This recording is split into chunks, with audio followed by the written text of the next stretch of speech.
फर्जी मास्टर आया है जीके वाला सोनू सर की बात सुनो एक बार। हमारे भगवान श्री श्याम ने राक्षस बताने लग रहा है। भाई इन ग्रंथों में तो राक्षस बताए हुए हैं। अरे तुमने भीम के पोते को भगवान कैसे मान लिया ये साबित करो पहले। और राक्षस तो पवित्र ग्रंथों में बताया हुआ है, देख लो प्रमाण। ये है पवित्र स्कंद पुराण गीता प्रेस गोरखपुर का है 279 कोड है। इसमें आ जाओ पेज नंबर 230 के ऊपर। भीम ने अपने पोते के साथ जब युद्ध किया तो उसको क्या कहा बर्बरीक को? भीमसेन ने कहा क्रूर राक्षस अधम, राक्षसों में नीच बोला है अपने पोते को। और देख लो अगले पेज पे 231 पेज पे भगवान शंकर ने आकाश में स्थित हो बर्बरीक से कहा राक्षसों में श्रेष्ठ महाबली बर्बरीक। राक्षस बोला है भगवान, नहीं तो ये राक्षस था, प्रमाणित हो गया। अब इसकी दूसरी बकवास सुनो। जो श्री श्याम थे ना वो इस जन्म में भी देवता थे और पिछले जन्म में भी देवता थे। इनका ना पुनः जन्म हो रहा है। इस जन्म में तो इनका नाम बर्बरीक था, इनका पिछले जन्म में जब ये देवलोक में थे तो इनका नाम सूर्यवंश था। इनके पूरे जन्म की कहानी सुनाऊंगा, ध्यान है। सूर्यवंश ऊपर देवलोक में रहा करते थे। एक बार की बात है जब धरती पर बहुत ज्यादा अत्याचार बढ़ गए तो धरती माँ गाय माता बनकर देवलोक में गई और वहां पर देवताओं के आगे रोने लगी, गुहार लगाई कि मेरे ऊपर बहुत ज्यादा अत्याचार आ रहे हैं। सूर्यवंश ने वहां पर कह दिया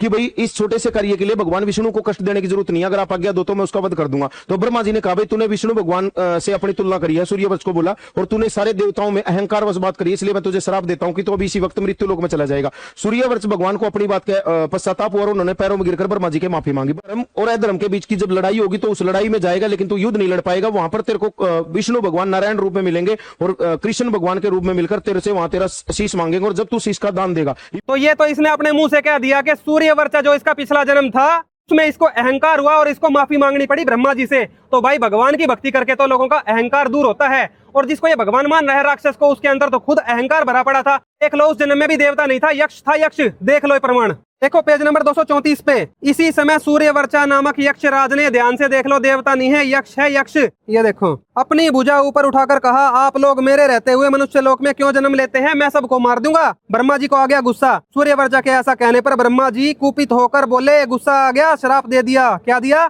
अरे मूर्ख, पृथ्वी का भार उतारते समय जब युद्ध का आरंभ होगा उस समय श्री कृष्ण के हाथ से तेरे शरीर का नाश होगा, मतलब कृष्ण जी मार देंगे तेरे को, श्राप दे दिया। और देखो कैसे हो गया ये श्राप, ये देख लो पिछले पेज पे, पेज नंबर 234 पे ही दिया है। जब युद्ध का समय हुआ तो बर्बरीक ने फिर बड़ी बड़ी बातें बना दी थी। ये देखो बर्बरीक ने जो ही उपयुक्त बात कही त्यों ही श्री कृष्ण ने कुपित होकर, ध्यान से देख लो, शीश का दानी नहीं है ये, श्री कृष्ण ने कुपित होकर गुस्सा होकर अपने तीखे चक्र से बर्बरीक का मस्तक काट गिराया।